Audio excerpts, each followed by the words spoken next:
Bueno, bienvenidos a todos al primer coloquio virtual de Foro Competencia. Hace 2 años arrancamos el coloquio, el noveno coloquio Foro Competencia en Pilar, diciendo que este año que festejábamos los 10 coloquios y los 20 años del foro, íbamos a tirar a la casa por la ventana. Bueno, terminamos tirando el panelista por la ventana.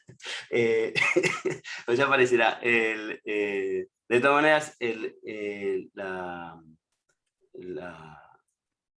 este evento, digamos, permite, digamos, en estos 2 años ha pasado muchas cosas, y en todo sentido, y es por eso que decidimos este año no hacerlo presencial y hacerlo virtual. Para el evento de hoy se han inscrito 200 personas de 20 países distintos, que irán llegando a lo largo del evento. Pero bueno, les agradezco que se hayan conectado y sin más le doy la palabra a Felipe. Gracias, Julián. Bueno, bienvenido al coloquio anual de Foro Competencia. Y primero que todo, yo quiero agradecer a Julián Peña por organizar y empujarnos a este evento. Como siempre, Julián logra elegir un tema candente, en este caso objetivo de la competencia, y excelentes expositores como Pepe Lucía y quien se debiera incorporar prontamente, que es David. Pero algo quizás más relevante, ¿no? Logra que ustedes, ¿no?, gente ocupada de distintos países y profesiones, quieran hacer una pausa en su frenética agenda y concentrarse en analizar un tema específico y discutirlo, siempre con un aire vital, abierto y honesto. Yo creo que esa es la tradición y la impronta de Foro Competencia. Déjeme lanzarle un par de preguntas para empezar a calentar motores, ¿no?, sobre esto que nos convoca. ¿Por qué discutir sobre los objetivos de derecho a competencia? ¿Realmente necesitamos adentrarnos al espíritu de nuestras leyes, o fantasmas, dirán algunos, en vez de concentrarnos en su texto o en casos recientemente fallados por nuestras autoridades? ¿Habremos perdido la brújula o estaremos perdiéndola? Y ahora queremos sumergirnos en algo que huele a filosofía del derecho. ¿Le estamos dando la espalda a la ciencia económica? O peor aún, ¿no estaremos con esta discusión azuzando las brasas de una mayor intervención política, de la mala, en el derecho a competencia? Si hay un giro que se percibe en los centros de creación del derecho a competencia, básicamente en Estados Unidos y en Europa, y los fines del derecho a competencia se complejizan y aumentan, ¿cuáles serían los objetivos adicionales a considerar? ¿Cuál sería su profundidad y qué efectos prácticos tendría? ¿Cómo se compatibilizarían dos o más objetivos? ¿Cuáles serían los costos o beneficios de esta nueva mirada? Y aquí termino. ¿Valdrá la pena hacer este viaje al espíritu del derecho a competencia o saldremos arrepentidos al final? Las reglas del coloquio las vamos a cambiar, como ya le adelantamos. Vamos a partir entonces con Pepe y con Lucía. Después esperamos que David se incorpore, si no vamos a arrancar la discusión entre nosotros, y en la medida que se incorpore David, ahí vamos a dejar que él haga su exposición. El coloquio está programado para que dure 2 horas, y David nos pidió que fuese en castellano. Esa fue una solicitud de él. Y entonces necesitamos que las preguntas, además de breve y precisa, ¿no?, estén con un castellano bien modulado. Eso lo digo especialmente para nosotros los chilenos, y que se hable lento, ¿no? Entonces, lo que sí podemos aprovechar, que como no está David en este minuto, podemos expandirnos y hablar con la libertad y la rapidez que nos caracteriza, ¿no? Vamos entonces primero con José Ignacio Tavara. Es profesor de la Católica del Perú, tiene un doctorado en la Universidad de Massachusetts, maestría en la Católica también y en la Universidad de Barcelona, y es un ingeniero industrial y de sistema de la Universidad Nacional de Ingeniería. Ha desempeñado diversos cargos de gobierno en la universidad y en el Estado, y ha sido recientemente designado como director del Banco Central de Reserva del Perú. entonces yo sugiero que en vez de llamarle Pepe, lo llamemos Don Pepe, ¿no? Porque tiene un cargo público de la máxima importancia. Entonces, Pepe, el piso es tuyo. Muchas gracias, Felipe. Muchas gracias a todos ustedes por su interés en este coloquio. Muchas gracias a los colegas de Foro Competencia. Yo participé hace algunos años, recuerdo, en Buenos Aires, una linda experiencia. Quería complementar la presentación de Felipe, bueno, obviamente advirtiendo los descargos habituales, dado que el evento está siendo grabado, que mis opiniones no comprometen naturalmente las decisiones. Felizmente no tienen que ver directamente con las decisiones de política monetaria que adopta el Banco Central. Bueno, yo he venido investigando temas de antitrust desde muchos años, ¿no? Desde los 90. Las reflexiones que voy a presentar están naturalmente impregnadas por mi propia experiencia profesional y mi experiencia de seguimiento, de análisis, de debate, ¿no? Con colegas involucrados en el antitrust, en las agencias de competencia, en la agencia de competencia en el Perú, ¿no? El tema central del coloquio de hoy es cuáles son los objetivos o cuáles deberían ser los objetivos de las políticas de competencia, ¿no? En un sentido positivo, ¿no? Y en un sentido normativo, o sea, en el sentido positivo cuáles son y el segundo cuáles deberían ser, ¿no?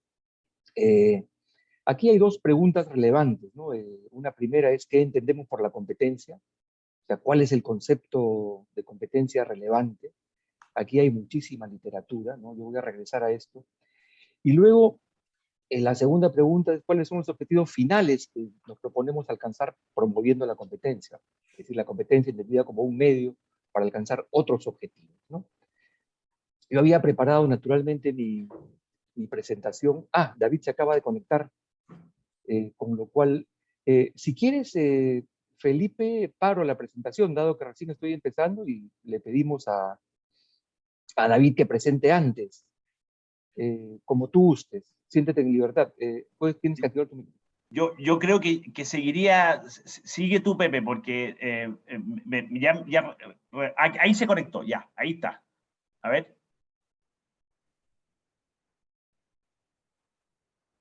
Ahí está. David.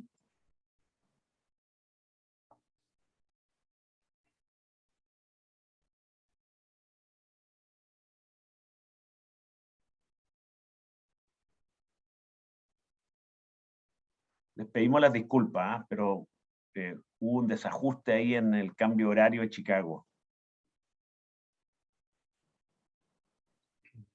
David. David, I think you're mute. That now? Good. Yep. David. Yes, sir. So let me, David, let me introduce you. Professor Gerber es profesor de Chicago Kent College of Law, Illinois Institute of Technology. Es bachillerato en el Trinity College, máster en Yale y JD de la Universidad de Chicago. Ha sido visiting professor de varias universidades norteamericanas y europeas y tiene experiencia previa como practicante tanto en Nueva York como en Europa. Es experto en derecho de competencia y autor de numerosos libros y artículos en la materia. Y acaba de publicar un libro que se llama Competition Law and Antitrust, a Global Guide, que nosotros lo recomendamos, es muy interesante y lo publicó por Oxford University Press. David, the floor is yours. The floor is mine already. Okay. Hola a todos. Muchas gracias por la oportunidad de hablar con ustedes. Es un gran honor y privilegio. Me despiace profundamente que no puedo hacer todo esto en español, pero es necesario hablar inglés. Puedo normalmente comprender, entender preguntas en español si ustedes no hablan demasiado rápidamente. Okay, so I will have to go, unfortunately, over to English for this purpose. So until recently, there was a great deal of agreement, it seemed at least there was agreement in discussions, international discussions and so on, that the consumer welfare standard was sort of everywhere accepted. It was considered settled. Certainly true in the United States and Europe. Exactly what one means by the consumer welfare standard, not everybody probably agreed the same things, but it was pretty well accepted. But uncertainty has emerged significantly in the last couple of years. And we're here, I think, to discuss what it is that we should be thinking about to try to make sense of this context. What kinds of factors might be relevant for this? And my job, my role, as I understand it, is to present a kind of framework that might help those of you who are thinking about these things to see various aspects of this new uncertainty, this new set of conflicts, really. Provide some insights into how we've gotten here and what's sort of happening.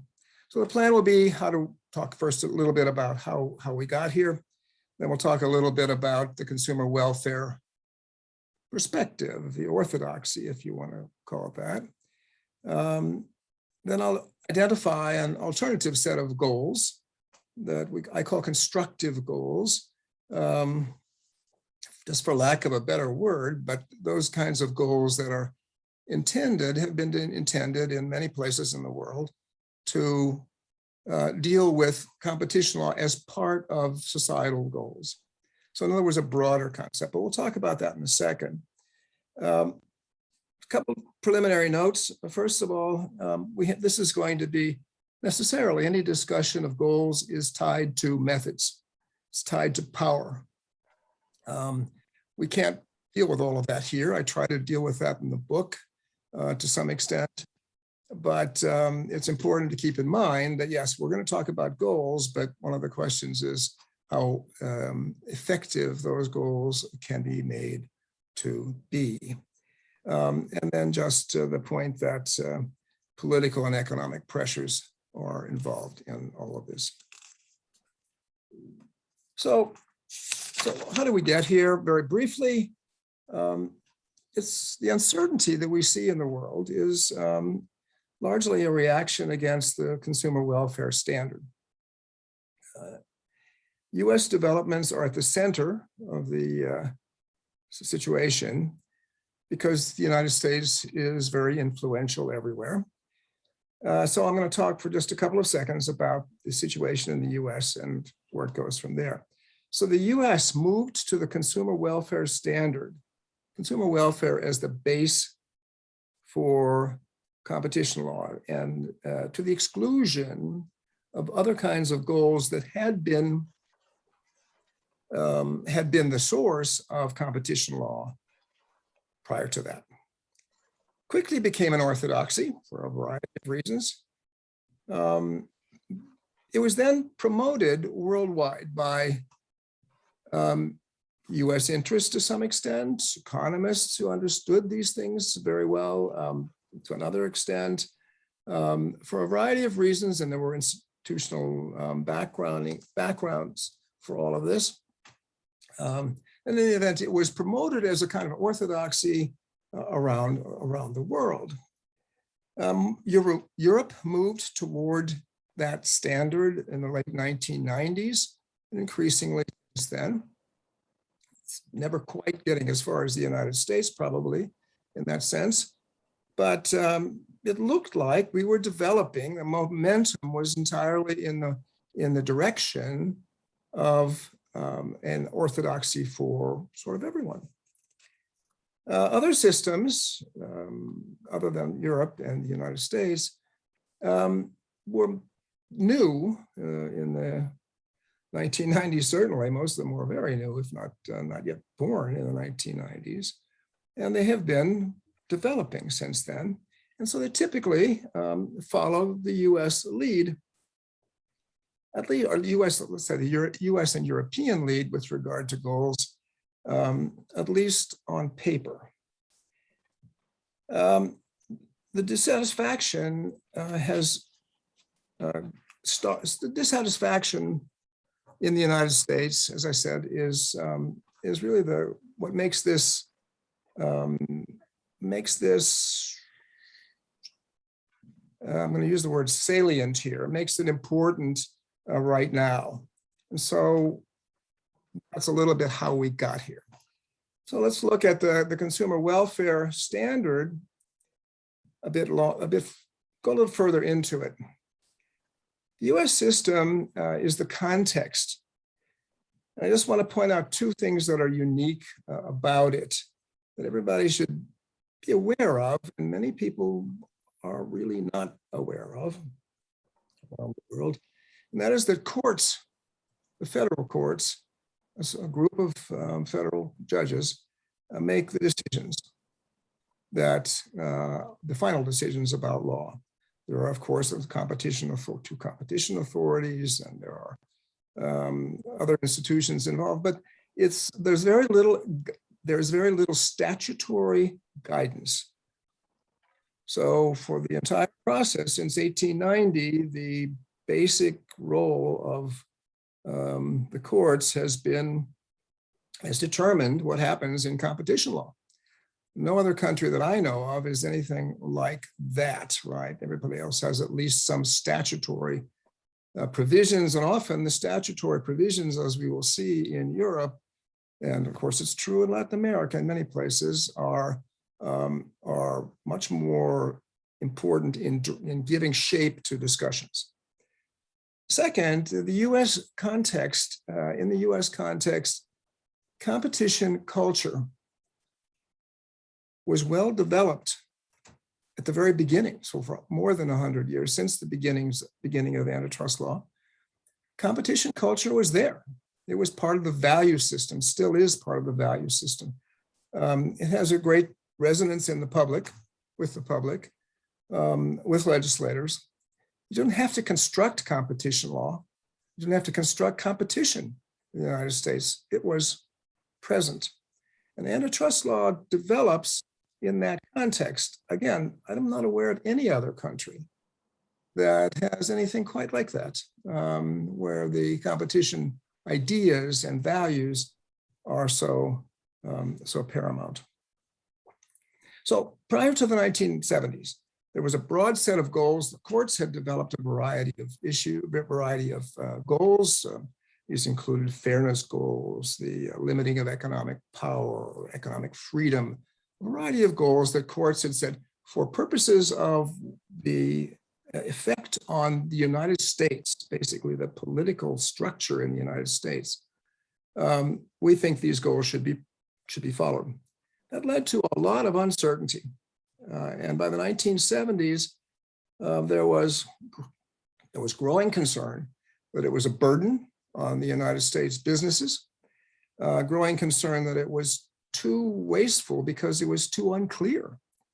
And so they moved toward the consumer welfare standard begins and moves very rapidly. The idea was the increased certainty, increased predictability, therefore, reduced the burden on US businesses, increased economic efficiency, and reduced prices. Those were the main impetus factors at the time. The basic effect of that is to narrow dramatically the goals, right? So before you had all this variety of goals, now you have essentially one goal, where the courts and everybody else now, it's the standard orthodoxy, says that that competition law is about economics, and it's basically what the economics are, is encapsulated in the consumer welfare standard. So you have basically, if you have an antitrust violation if conduct raises prices or has an equivalent effect. So it's basically no major issue, no major court case goes anywhere without focusing on the economics of it. So why has there been a response? Why has there been a dissatisfaction? Well, obviously all of these things could be discussed in different ways, but a couple of things stand out, as I see it anyway. First of all, of course, there's political change. All right, so you have a government that has a very different view of certain of these things than the preceding government and what the orthodoxy would call for. It says maybe we have to think about this a little bit differently. And then the second part of it is just increasingly obvious consequences of relying on the consumer welfare standard. So what are some of the main themes? First of all, the too narrow, right? Doesn't address social and personal concerns. Well, response might be, we don't want it to. But that, anyway, the point is it's too narrow. Has permitted excess concentration of business, increased economic inequality.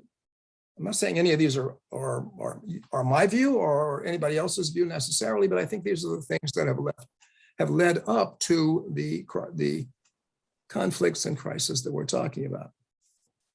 Consumer welfare has failed to control unilateral power, is an important element of this, and in particular with regard to big tech. That's changed the game, right? So the dominant big tech firms have been able to do things, whether it's regarding consumers or other competitors, that a lot of people don't like. In particular, privacy issues, but many others as well. So the notion is that big tech is just going to cause us difficulty if we don't have a better a better competition law approach to it. So the support focuses on, again, the response is then, well, we need certainty, and we don't have certainty any other way. Remember, there's no statute unless we have a statute, and we don't know, by the way, whether we're going to have a statute or what it will say. The consumer welfare supporters will say it benefits consumers, it lowers prices, and this is what's really important, and this is all we can expect competition law to do. Supports innovation, supports efficiency, keeps the government out of business decision-making, and is therefore good. Other factors, they say, are just not relevant to competition law. No one, I think, argues that the other factors aren't important, but it's just not relevant. It's considered irrelevant as far as competition law is concerned. So there's another goal model, and I'm using the term constructive goal here, which is my term for it. But these are goals that tie competition law to broader societal goals. Sometimes people say, well, there's a consumer welfare model and there's no other model. Well, that's not quite true. You have to understand different elements. But again, it can be built into statutory material. If statutory material is interpreted in certain ways, it can become a very clear sort of model. So what are the elements of it? First of all, it's similar to what you had before in the United States, before the 1970s. So the objectives, economic development, not just prices, but technological catch-up. Many countries say, well, you know, the United States in many areas is so far ahead that we need to think about what to do with competition law in order to reduce the technological and economic gaps. Fairness is important as far as applying this to the society, is the claim, right? If you have a situation where you have to develop something, then fairness is critical. Economic equality is important for supporting government in general, which is a little bit under attack right now. Controlling economic power is necessary when a lot of people think the economic power has gotten too strong. And then many people will claim that it's important from the standpoint of small and medium-sized enterprises. So I'm going to focus on Europe for just a couple of minutes because this is where it was most fully developed. Most countries have some of these elements, but it was well defined, has been well defined in the European context. So again, a couple of preliminaries. Contrasts to the United States in terms of legal context. It's a civil law tradition. That term is a little broad, but for our purposes today, it's okay. Which means basically for these purposes, the law is primarily in statutes. You've got a structure of statutory material and interpretations that guide decision-making. It's not just totally up to the courts to decide everything. And the conceptual guidance is provided by these statutes. So it's a different framework from the American framework. So in the European context, before 2004, many people actually have forgotten this, it seems. Before 2004, it was member state experience, individual countries, Germany or France or whatever. Everybody was developing on, each country was developing on its own. And gradually the EU came in. By 2004, it basically took over the substantive part of competition law in European countries. But before then, it was very experimental. Each state was trying to figure out what to do on its own. But context needs to be understood a little bit. There was much political instability in the 1950s and 1960s, and even beyond that. There was a lot of economic hardship. We don't think of that today in terms of Europe, but there certainly was not very long ago. There was very limited experience of competition and competition law in many countries that had been totally dirigiste. So you had to build these things. You had to build political stability. You had to build economic development, to build understanding of competition. And you had to develop a culture of competition. And even today, you can hear in Brussels and elsewhere, discussion, we haven't really developed fully the competition culture, at least in parts of Europe. So all of those goals had to be involved construction, linking competition law to economic and social development or construction, again, if you will. The EU level comes in and takes over sort of in 2004. But it also has had a focus, especially in the early years, on constructing competition across borders. They had to convince everybody that a more common market was for everyone, that it was beneficial to everyone. Competition law was a tool for doing that. And at many points in the development of European competition law, development of European Union law, competition law was a force for integration and construction. And in particular, with regard to small and medium-sized enterprises, it was considered in many places, such as Germany, to be critically important. So again, both at the national level and at the EU level, the role of competition law as a tool for social and economic construction has been paramount. My earlier books also, Felipe was kind enough to mention the most recent one, but earlier ones, there's one on law and competition in 20th century Europe, which goes into this in great detail. So I have a note, relate to Latin America, and then I have a big question mark by it. I don't think my role here is to try to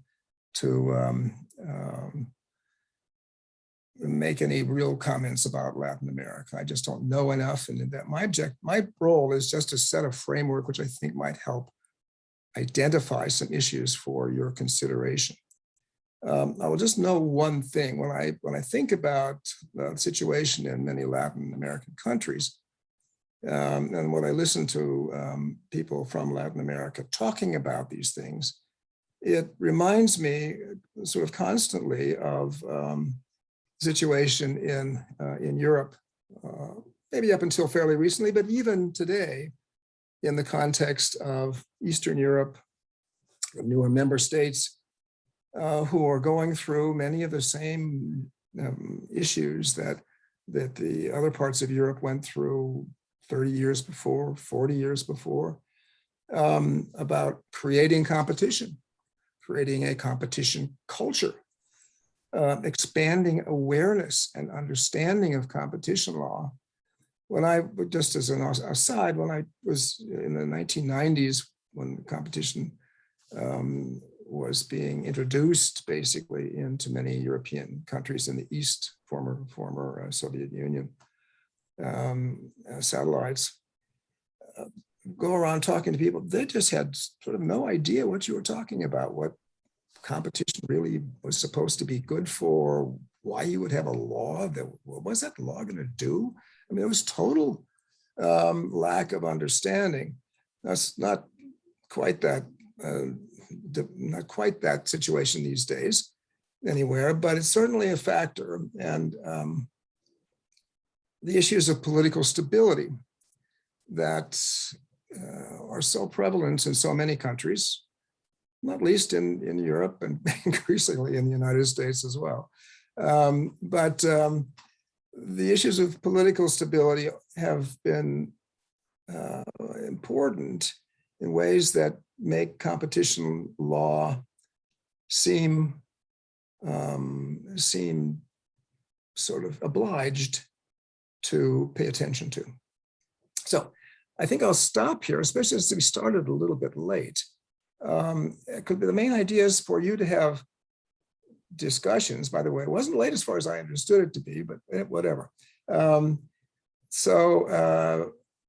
My job has just been to try to set this up so that you can see where we are a little bit, see what the different competing views are, and help maybe understand.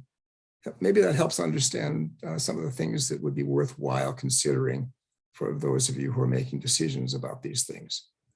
All I can do is comment, but I hope it's a useful framework for your discussion. Muchas gracias, David. Y ahora entonces, sin mediar introducción, porque ya la hicimos, le pediría a Pepe que haga sus comentarios. Muchas gracias, Felipe. Entonces voy directo al grano. Trataré de ahora sí de hablar un poco más lento para poder interactuar con David. Me ha gustado mucho el trabajo y la obra de David, ¿no? No he podido leer completamente su último libro, pero sí leí el capítulo sobre los objetivos, ¿no? Leí sus trabajos anteriores, y lo que más quiero destacar de la obra de David es esa mirada histórica, ¿no? Los grandes economistas siempre fueron capaces de reconocer que un buen análisis económico debía sustentarse en una buena teoría, una teoría robusta, con poder explicativo, también en una mirada histórica, ¿no? Si no hay análisis histórico, no entendemos lo que viene ocurriendo, y por cierto también en un buen análisis de la evidencia empírica, de la información estadística, también hay econometría y otros métodos cuantitativos. El aporte fundamental, a mi juicio, de David es ofrecer esta mirada histórica sobre los orígenes del antitrust. Yo he aprendido mucho de los orígenes del antitrust en Europa, en Alemania, y en particular el significado mismo del concepto de economía social de mercado que tanto utilizamos leyendo sus trabajos, ¿no? Creo que la pregunta fundamental, o las preguntas serían, ¿qué entendemos por competencia? O sea, ¿cuál es el concepto de competencia? ¿No? Nos comentaba David que se habla de cultura de la competencia. ¿Qué cosa es la cultura de la competencia? Y el término mismo de competencia, ¿qué cosa significa? Voy a regresar a esto en un minuto. Y el segundo es cuáles son los objetivos finales que nos proponemos protegiendo y promoviendo la competencia, ¿no? Entendiendo la competencia como un medio y no como un fin, ¿no? De hecho, Borg sostenía que el antitrust solamente tiene sentido y se puede justificar racionalmente si somos capaces de explicitar los fines últimos, ¿no? Y los valores que los sustentan, ¿no? En el texto, en el último libro de David se distinguen, ¿no? Los objetivos económicos, ¿no? de otros objetivos sociales y políticos, ¿no? Y examina pues la escuela tradicional, ¿no? La escuela de Harvard, estructura, conducta, desempeño. Señala pues que esa escuela fue cuestionada en el sentido de que era más importante entender la dinámica y el funcionamiento que la estructura, ¿no? Entendida como la participación de las empresas en el mercado, ¿no? Y luego la libertad económica, ¿no? Como valor independiente es otro objetivo importante, ¿no? La libertad de elección, ¿no? Es fundamental. He escuchado, por ejemplo, la crítica que me parece muy radical en el sentido de que el concepto de excedente del consumidor, consumer welfare, es un concepto colectivista y tecnocrático, ¿no? Puesto que asigna la capacidad de decidir si hay o no libertad, pues al economista que puede calcular las áreas, ¿no? De los triángulos, ¿no? Del excedente del consumidor o no. La libertad de elección es un concepto liberal, ¿no? Es fundamental, ¿no? Pero sobre el tema de la estructura, yo tengo las siguientes observaciones, ¿no? Yo creo que la estructura es mucho más que los market shares, que las participaciones en el mercado. Y de hecho creo que no podemos entender la dinámica de los mercados si no examinamos cómo va cambiando la estructura, ¿no? Y yo incluiría en la definición de estructura las reglas de juego. Los mercados no funcionan en el vacío, ¿no? De hecho, el antitrust es históricamente endémico y constitutivo del desarrollo de las economías de mercado, ¿no? Como sabemos, toda teoría es descripción de una estructura. La estructura es la forma de los sistemas. Y esto incluye las reglas de juego, por cierto, la distribución de los derechos de propiedad, ¿no? Que se definen con las reglas de juego y cómo se interpretan las reglas de juego que se sustentan en valores y en teorías, ¿no? Entonces creo que esa noción de estructura no había que abandonarla por completo para poder entender cómo funcionan los mercados. Voy a regresar a esto en un par de minutos, ¿no? Y en relación a los objetivos sociales y políticos, él menciona la equidad, ¿no? La igualdad de oportunidades, la dispersión del poder, ¿no? La necesidad de nivelar el campo de juego. Eso está en el origen de la legislación norteamericana, por ejemplo, lo tenían clarísimo, ¿no? Sobre esto, ¿no? Creo que es importante destacar las tres grandes fortalezas de las economías de mercado, ¿no? La primera, el sistema de precios como guía, como señal para la asignación de los recursos. Luego la fortaleza que viene por el lado de la capacidad de adaptación al cambio, a la cual contribuye toda la escuela austriaca, ¿no? Y la tercera, que es la fortaleza derivada de la difusión, de la descentralización del poder económico y político, ¿no? Que restringe, que limita la conducta rentista, ¿no? Esta tercera fortaleza forma parte también del análisis económico históricamente, ¿no? David la clasifica o la considera como parte de los objetivos sociales y políticos, no como parte de los objetivos económicos, aun cuando, insisto, buena parte de la discusión sobre la fortaleza de las economías de mercado destaca también esta tercera fortaleza, que es impedir la extracción de rentas y promover la generación de valor, ¿no? Ahora, sobre el concepto mismo de competencia y la cultura de la competencia, yo quería destacar la densidad y la complejidad del concepto, ¿no? En general, los economistas entendemos la competencia como rivalidad, rivalry, ¿no? Aunque debemos reconocer que una cosa son las personas competentes y otra cosa son las personas competitivas, ¿no es cierto? La competencia también se entiende como capacidades, ¿no? Y es muy importante también, por ejemplo, considerar la necesidad de promover las capacidades de competir, promover empresas competentes, ¿no? Y esto lo digo porque el objetivo de la competencia, ¿cuál es? ¿No? Desde Smith, ¿no? Y con la metáfora de la mano invisible, ¿no? Y luego sobre todo con los desarrollos de la teoría económica, Walras, Pareto, se entendió pues que la eficiencia en la asignación de recursos se lograba cuando las empresas maximizaban sus ganancias, ¿no? De bottom line, ¿no? Bueno, si uno revisa los grandes debates que tenemos ahora en el mundo corporativo, esto está en discusión, ¿no? ¿Las ganancias son un fin en sí mismas o son un medio para lograr otros fines, ¿no? Hay una controversia sobre shareholder capitalism versus stakeholders capitalism, ¿no es cierto? Capitalismo de accionistas o capitalismo de todas las partes interesadas. Entonces no me queda claro que ahora, desde el punto de vista positivo y normativo, ¿no? La competencia orientada a maximizar ganancias sea cultural y políticamente aceptada como objetivo fundamental. El viejo artículo de Milton Friedman en el año 71, ¿no? La única responsabilidad social de las empresas es maximizar su ganancia. Eso está en discusión. De hecho, la Universidad de Chicago organizó un lindo debate a propósito de los 50 años de la celebración del artículo de Milton Friedman, ¿no? Lo tienen ustedes en el Stigler Center, ¿no? La competencia orientada a maximizar ganancias tiene como otro lado de la moneda la minimización de costos, ¿no? Y han sido criticadas las empresas por externalizar los costos, ¿no? Generar externalidades. Ahí entramos a todos los temas ambientales, ¿no? De hecho, en el origen del antitrust, el propio senador Sherman reconocía las ventajas de eficiencia productiva, las economías de escala de las grandes organizaciones, pero al mismo tiempo destacaba que los ahorros en costos se van a los bolsillos de los productores, de las empresas, ¿no? Y por eso eran inaceptables. Y luego está la competencia en el terreno de la innovación, ¿no? En el campo de la economía digital, ¿no? ¿Cómo entender la economía digital si no destacamos características estructurales como externalidades de red, ¿no? Nuevamente regresamos a la importancia de la noción de estructura, ¿no? Y termino simplemente con una última reflexión normativa, ¿no? Y también positiva, que tiene que ver con la historia del antitrust, ¿no? Conceptualmente, ¿no? Las políticas de competencia siempre han formado parte de un conjunto mucho más amplio de políticas públicas y solamente han sido efectivas como parte de ese conjunto, ¿no? Hay una discusión, por ejemplo, sobre la distribución del ingreso, ¿no? Cómo promover la equidad, uno de los objetivos que menciona David, ¿no? Y los expertos distinguen ahora las políticas predistributivas, que son aquellas orientadas a mejorar las dotaciones de las personas, sus capacidades para participar en las economías de mercado. Luego, las políticas que afectan el proceso mismo de formación de los precios en el ámbito de la producción. Ahí entra justamente el antitrust, las regulaciones, ¿no? Y luego las políticas redistributivas, la entrega de bonos, transferencias, como hemos visto en esta pandemia, ¿no es cierto?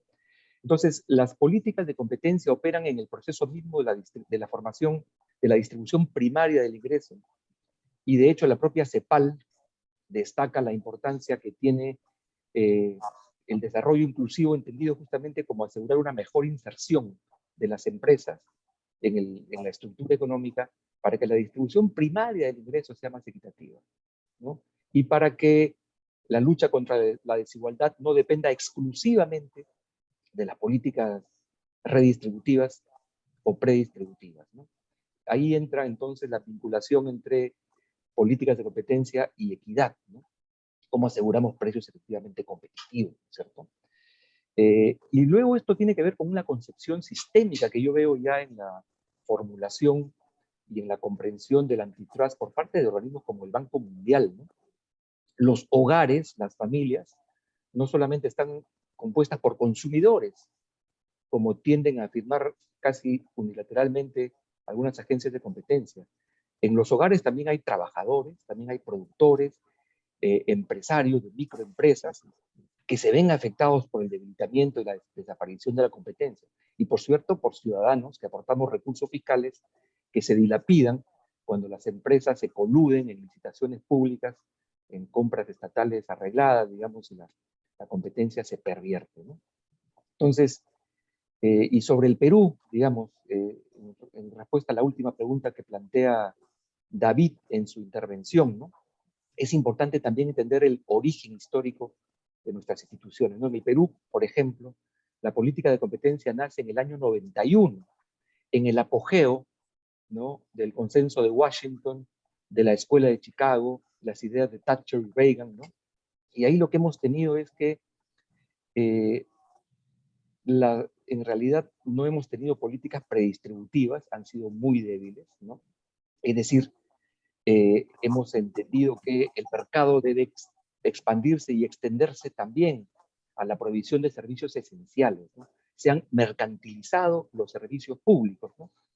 Se ha entendido que los servicios públicos asistenciales son exclusivamente para los pobres y deben proveerse a un nivel mínimo, ¿no?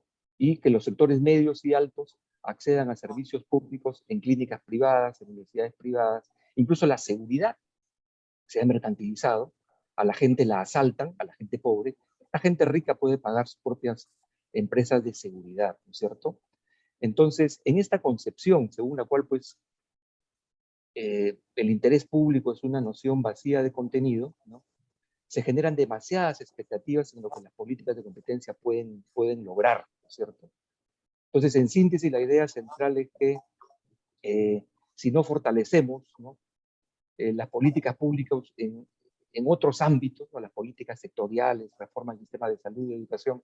Y les pongo un último ejemplo, con esto termino. Un colega, decano de una facultad de Derecho, ¿no?, se opuso, por ejemplo, a una ley que se promulgó para regular el sistema universitario, ¿no es cierto? Y se opuso con el argumento de que la educación superior, la educación universitaria, no era como la industria de redes, en la que no es posible tener competencia porque hay segmentos de monopolio natural, y por lo tanto se opuso a la creación de un organismo regulador del sistema universitario. Es decir, la idea es que aparezcan universidades con fin de lucro sin ninguna supervisión. ¿Por qué? Porque no era un monopolio natural, ¿no es cierto? No solamente fue decano de Derecho, sigue integrando el Tribunal de Garantías Constitucionales, ¿no?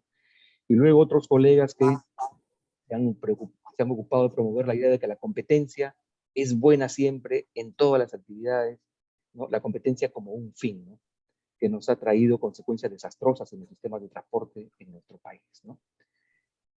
Bueno, quería simplemente terminar reiterando mi expresión de gratitud, de agradecimiento a David por sus trabajos que me han inspirado muchísimo en la propia comprensión de la historia del antitrust en mi país. Gracias. Muchas gracias, Pepe. Y ahora entonces le pediría a Lucía Ojeda. Lucía es socia de SAI Derecho y Economía en México, es abogada del Instituto Tecnológico Autónomo, ha sido profesora en esa universidad y en el Tecnológico de Monterrey, la Universidad Panamericana y la Universidad Iberoamericana. Asesoró al gobierno en el Tratado de Libre Comercio de América del Norte y actualmente es vicepresidenta del Comité Internacional de la American Bar Association y tiene una activa práctica en Derecho de Competencia. Lucía. Bueno, pues muchísimas gracias. De verdad, buenas tardes a todos. Muy honrada de participar en esta nueva edición virtual del ya famoso y esperado coloquio que organiza el Foro de Competencia. Como ya es sello de la casa, encuentro entre los asistentes a admirados colegas y amigos, grandes estudiosos y conocedores del derecho, de la competencia, de quienes seguramente vamos a aprender mucho en este coloquio. De verdad, todo un honor. Muchas gracias, Julia, por la invitación. Gracias, Felipe. Gracias, David. David nos ha dado un panorama claro de por qué estamos aquí y como bien lo anota Pepe con una visión histórica y cultural, considerando cómo se ha desarrollado este debate en Estados Unidos y en Europa. Y cómo hay unos diferentes grupos de visiones divergentes ahora que se están cuestionando este punto. Por supuesto, hay mucho escrito del pensamiento de estos principales grupos. Shapiro, por ejemplo, los clasifica como los tradicionalistas, que consideran que no hay ningún problema fundamental en los objetivos de las leyes de competencia. Los que buscan una modernización en la que se sitúa él y pretenden reformular el objetivo de hacerlo para hacerlo más claro, sin que haya un cambio sustancial, y esto es, él lo reformaría como proteger el proceso de competencia. Y los populistas, que consideran que la concentración de los mercados efectivamente afecta a otros bienes públicos, y por lo que busca extender el objeto a un bienestar del ciudadano que permite capturar esos bienes públicos, ¿no? Y en esta discusión resuena en todo el mundo, porque gracias a la cooperación internacional, los países y las agencias de competencia mantienen un diálogo internacional constante, por ejemplo, en la OECD y en la International Competition Network, y las bases del derecho a la competencia pues han ido convergiendo en las diferentes latitudes, y hasta hace poco pues parecía haber un entendimiento pues de que los objetivos de la política de competencia pues eran fines económicos, ¿no? Ahora bien, como bien expone David, en su libro, El derecho a la competencia se inserta y evoluciona en cada jurisdicción de manera diferente y la cultura de competencia permea o no permea o se instala de diferente forma, ¿no? Y obviamente esto también depende de las instituciones y el diseño institucional que tiene cada jurisdicción. Mi reflexión de dónde venimos, dónde estamos, pues se da desde la experiencia de México y terminaré con una reflexión sobre el sesgo regulatorio que tiene cada jurisdicción, que está influido por el costo del error, el costo de equivocarse, de aplicar la regulación. Bueno, ¿de dónde venimos? Pues en México, sobre el objeto, ¿no? A pesar de que, y ya lo dijo David, ¿no? Que la Constitución de 1857 de México ya existía la previsión de los monopolios, no fue hasta los años 90, en el contexto de la entrada en vigor del Tratado de Libre Comercio de América del Norte, que se adoptó una política de competencia en México. Desde sus inicios, y conforme al propio dicho de la OECD, nuestra ley representaba una síntesis bien concebida de los principios económicos contemporáneos. Pues así la ley mexicana estableció a la letra que su objeto es, o era, bueno, es proteger el proceso de competencia y libre concurrencia mediante la prevención, eliminación de monopolios, prácticas monopólicas y demás restricciones al funcionamiento eficiente de los mercados. Pues como pueden ver, la manera en que está el objeto en la ley mexicana es amplio y de hecho, bueno, el grupo de la modernización de la que hace referencia Shapiro, pues parecería que estaría de acuerdo con esta formulación. En suma, en México la adopción se da en el contexto de la apertura comercial. Nuestros socios comerciales ya tenían más de 100 años de desarrollo de su política de competencia y precisamente la adopción en México era una pieza fundamental para facilitar esta integración comercial y evitar la protección o el proteccionismo de los productos nacionales una vez que los bienes de otras partes ingresaran al país. Así, la política de competencia parece tener más tracción en el contexto de una apertura comercial que en economías cerradas y proteccionistas.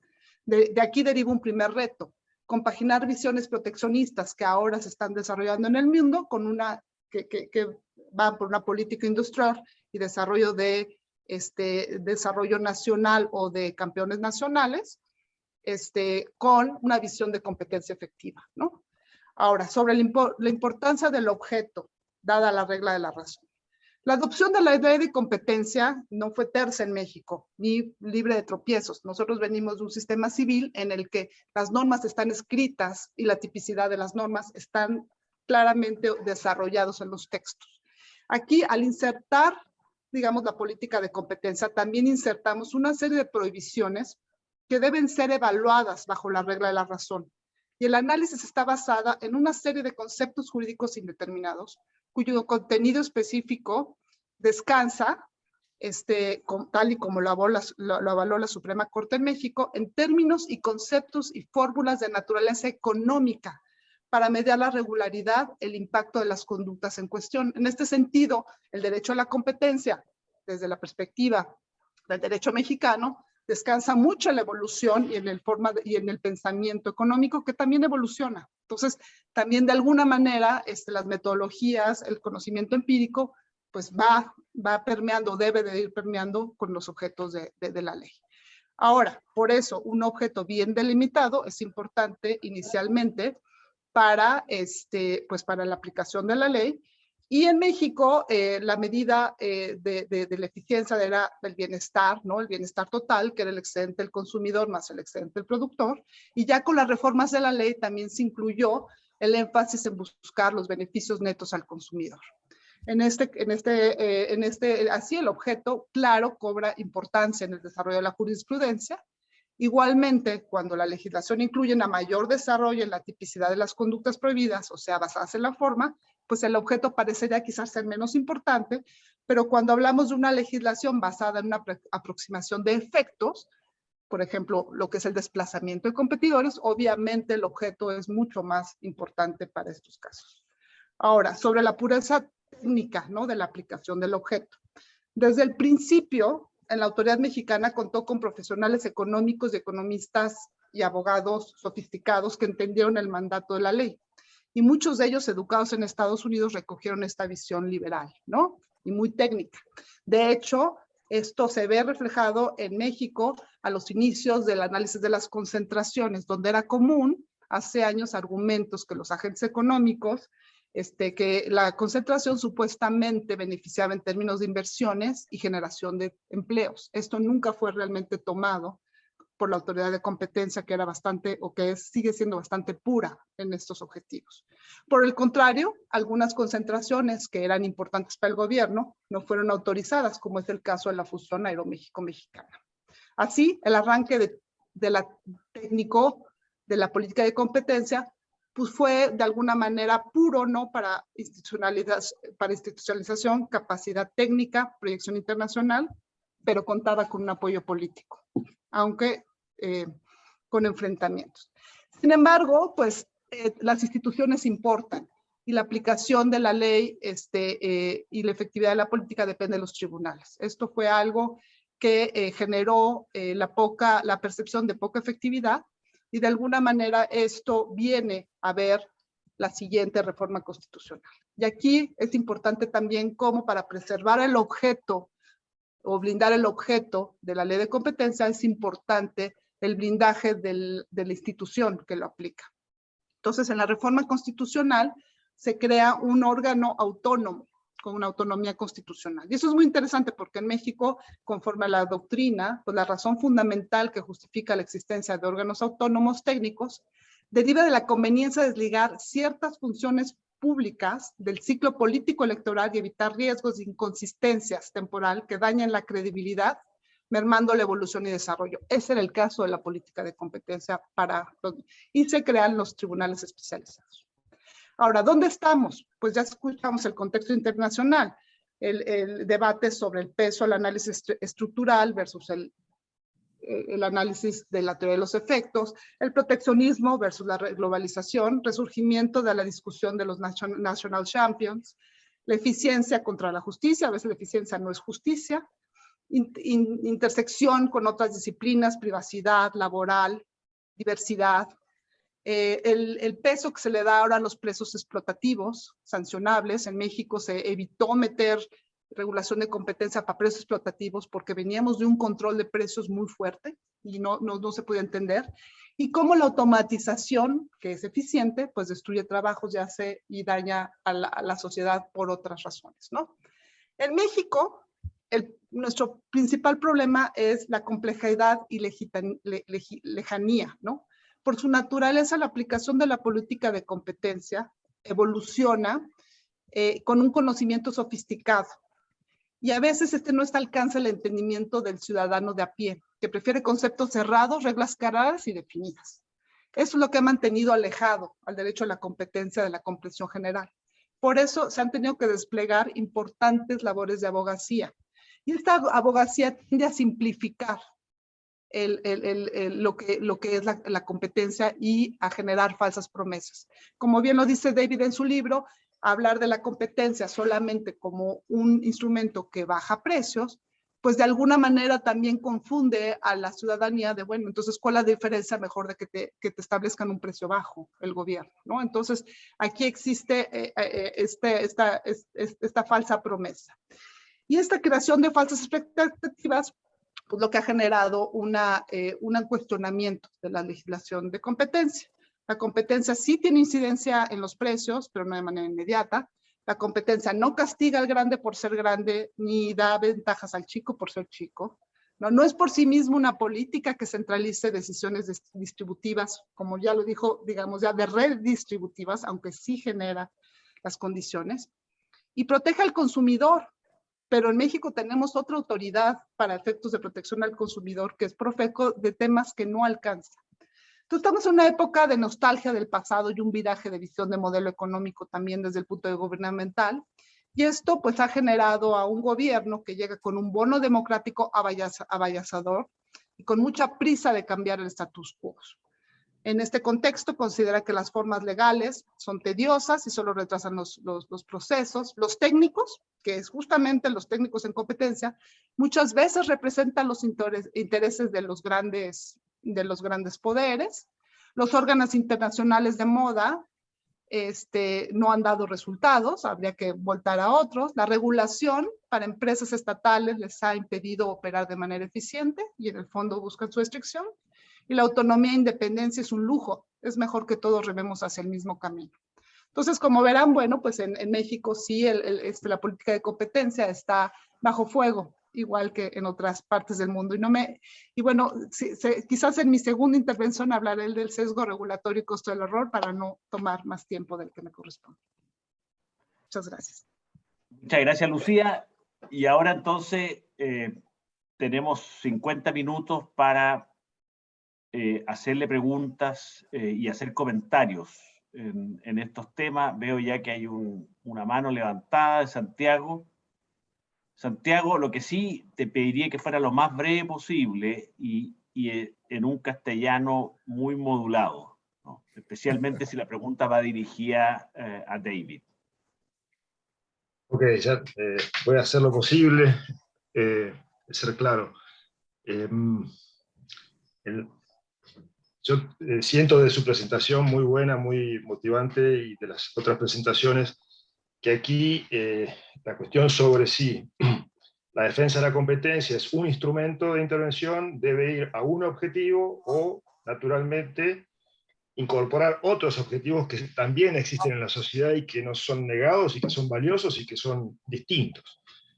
En esa discusión de focalizar en un objetivo, que es defender un proceso competitivo, que es en respuesta a la falla del proceso competitivo, versus incorporar esos otros objetivos, no solo interviene, lo que creo que, digamos, que vale la pena considerar es la magnitud de los trade-offs, de los errores y dimensión del desvío que puede implicar incorporar varios objetivos en lo que es, por ejemplo, que mencionaba David, la previsibilidad de la norma.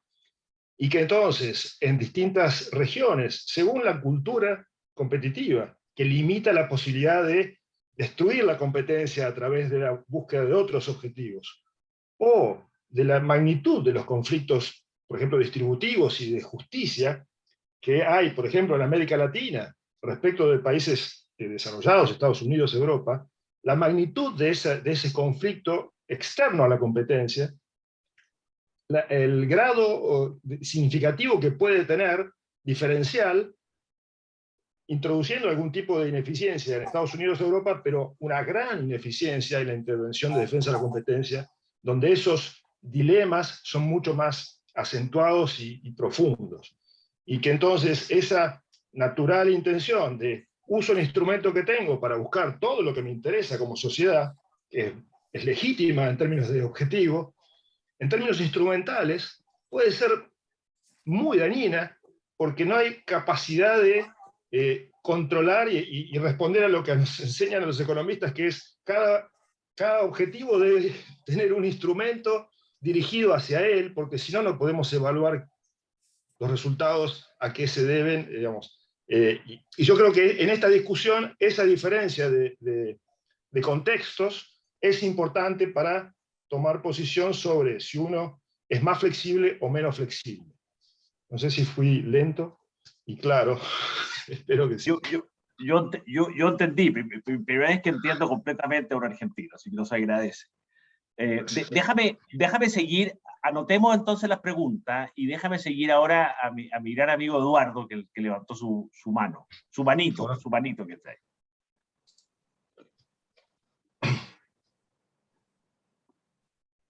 Estás muteado. Ahí está, gracias Felipe, gracias Fer. Fernanda te estaba retando. Sí, no, estoy acostumbrado a que me rete mi amiga Fernanda. Entonces levanto la mano. No, muy breve, voy a tratar de ser breve y claro y en línea con lo que decía Santiago. A mi modo de ver, el enfoque populista está sacando la discusión del plano de la economía y lo está llevando al plano más engorroso y complejo y ambiguo de la filosofía social. Ahora bien, los filósofos sociales, si bien no saben muchas cosas, hay algunas que sí saben, y saben cuáles son malos modos de argumentar. Un mal modo de argumentar es lo que se llama un consecuencialismo pluralista, es decir, la búsqueda de muchas metas al mismo tiempo, ¿ok? Eso no se puede hacer. O sea, uno podría dar montones de ejemplos, pero en honor a la brevedad, ustedes son todos expertos o muy familiarizados con defensa de la competencia, es francamente es mala economía, es mala filosofía social y desde el punto de vista jurídico es una mala comprensión de cómo hemos llegado a evolucionar, porque esto es algo así como experiencia, el derecho es como decía Holmes, ¿no? Y yo creo que hay mucho de esto, se habla del peso, de la importancia de ser buen historiador en economía.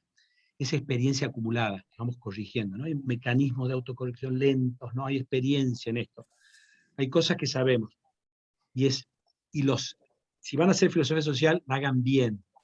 La imposibilidad de un consecuencialismo pluralista. No se puede buscar metas así. Entonces, mejor que se ocupe un área de gobierno de un tema, otra área de gobierno de un tema, y otra área de gobierno de otro. En fin, hay mucho más para decir, pero me parece que esto está claro y va muy en línea con lo que acaba de decir Santiago, y es una posición también dentro del debate. Muchas gracias. Muchas gracias, Eduardo, también se entendió. Y déjenme invitar a mi otro amigo Esteban Greco a que haga un tercer comentario. Ricardo, lo vamos a dejar en pausa un minuto y de ahí le entregamos a los expositores la posibilidad de contestar. Esteban. Gracias, Felipe, gracias a todos. Un saludo para todos los amigos que están aquí. Yo quiero hacer una pregunta para David y un comentario, digamos. O sea, voy a hacer la pregunta al principio, que voy a hacer el comentario y voy a repetirla al final, así queda claro. La pregunta para David es cómo ve en el contexto actual que se está discutiendo, sobre todo en Estados Unidos, que es lo que él más conoce, que va a avanzar estas propuestas, porque la presidenta de la FTC, la Lina Khan, está proponiendo claramente ampliar los objetivos de la competencia. Entonces, y hay propuestas en el Congreso sobre esto. Entonces, mi pregunta apunta a eso, cómo él está viendo esta discusión y cómo piensa que va a avanzar. Y mi comentario es porque justamente quizás necesitan conocer un poco más de la experiencia latinoamericana para tomar la decisión de qué van a hacer con esa ampliación de objetivos. Me gustó mucho lo que dijo Lucía, creo que fue muy claro y, digamos, y va de acuerdo a mi opinión, ampliar los objetivos creo que implica mayor discrecionalidad y por la debilidad institucional, sobre todo que hemos tenido en muchos casos en Latinoamérica, implica un uso político de la defensa de la competencia. Por lo tanto, me parece que eso es una consecuencia de ampliar los objetivos a muchos otros temas. Y el otro tema es el estándar de bienestar del consumidor o de bienestar se debe, también fue dicho, a que la ley de competencia busca proteger el proceso competitivo y la afectación a algún concepto de bienestar. En la ley argentina le llamamos el interés económico general, pero bueno, la jurisprudencia ha dado cómo acotarlo, pero siempre a través de restricciones de la competencia. No protege el objetivo del bienestar de cualquier tipo de afectación, sino solo aquellas que se dan a través de las restricciones a la competencia. Entonces, creo que a veces cuando se piensa que ampliar el objetivo va a permitir usar esta herramienta para cualquier tipo de cuestión que afecte el empleo, la concentración del poder económico o el funcionamiento de la democracia, es un error. Entonces, creo que también, tampoco todas las restricciones competitivas son justamente el estándar de bienestar y la aplicación de la regla de la razón se refiere a que no todas las restricciones a la competencia son sancionadas. Tenemos muchos ejemplos, digamos, de esto en la jurisprudencia, de las restricciones verticales, por ejemplo, que pueda restringir una restricción intramarca puede favorecer la competencia entre las marcas, por más que sea una restricción competitiva. Entonces, vuelvo a mi pregunta, luego de este comentario. ¿Cómo piensa David que va a seguir esta discusión? Si va a haber algún tipo de ampliación, porque me parece va en contra de esta convergencia histórica que él mostró, o que él nos contó hacia el estándar del consumidor, y porque además me preocupa porque en Latinoamérica a veces se toma y se magnifica y se utilizan mal algunas de estas cambios que quizás son en Estados Unidos, en la jurisprudencia luego lo acota y son cuestiones más de matices, y aquí se puede aplicar de forma indebida.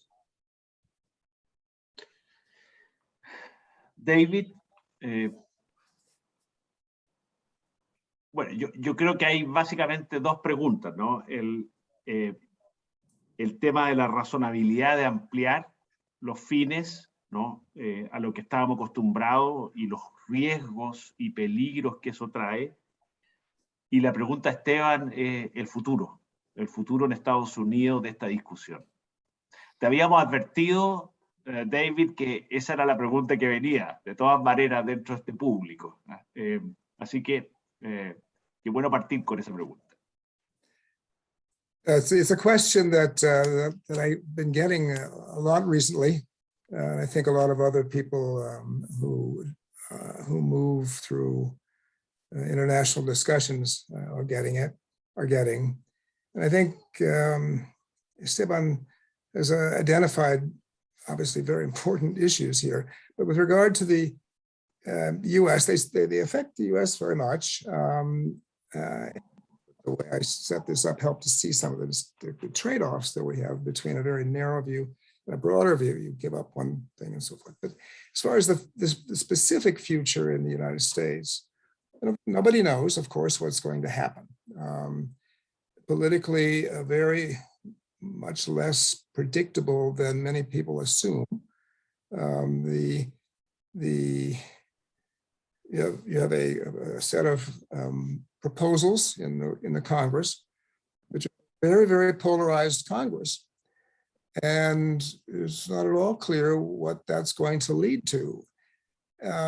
Moreover, and we shouldn't forget the application part of it, if let's assume that the next elections bring a different regime again, one like the last one. What'll happen even if you do have legislation? Will it be changed immediately? Or will it not be enforced even if it's not changed? Certainly there's just a lot of uncertainty about these things, and I think everyone knows that at least in some of the contexts that we're talking about. As far as Lina Khan is concerned, she is doing, how should I put this? So she's appointing, for example, a variety of number of people to write over a period of the next year, to write studies of the effects that we have identified here, of the kinds of things that she wants to do, whether you can support them, whether you can't support them. I mean, she obviously has a very critical view of big tech people, big tech companies, not people I'm sure are fine, but very critical view of the companies and their power, concern about the power. And as long as she's the head of the FTC, the FTC is going to be moving in the direction of trying to implement limitations on that. But don't forget, I think, and this is also very important to remember, that the FTC's decisions, most of them anyway, the important decisions have to go through the federal courts. And federal courts, as far as we're concerned right now, apply the same standards to the FTC that they do to the DOJ and to private litigation. And the federal judgeships have been dispersed by Republicans, basically, over the last 50 years. So there are a lot of federal judges who are not exactly friendly to some of the things that Lina Khan is trying to do. So it's very, very unclear. I wish I could say, I thought I had some crystal ball that I could imagine what's going to happen. But I would be misleading anybody or everybody if I suggested that. Certainly, there's going to be a lot of concern when you're inside the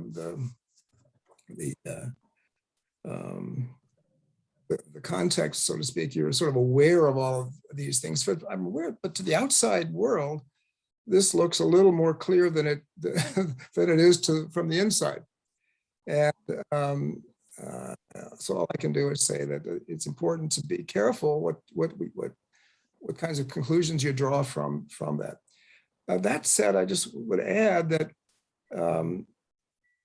I often get in speaking in various places around the world, really. Well, for example, what comes to mind, a discussion after a little lecture to the Chinese Competition Authority a few years ago. It was actually, at that time, there were three of them. This was to the Ministry of Commerce. Their competition people. At the end of it all, one of them said, well, what do you think China should do? And I guess similar questions all sort of almost always. And I think it's important to say China is not going to do what the Americans or I or anything, anybody else says they should do unless there's support for it. And this is something that Lucia pointed out and all of you have pointed out. The political context of all of this is critical. And sometimes the United States has appeared and has been actually much more stable. So the American antitrust laws have been separated to a large extent because they're controlled by the judges. And there's a small, there's a group of people within the administration and the Federal Trade Commission and lawyers and economists and so on.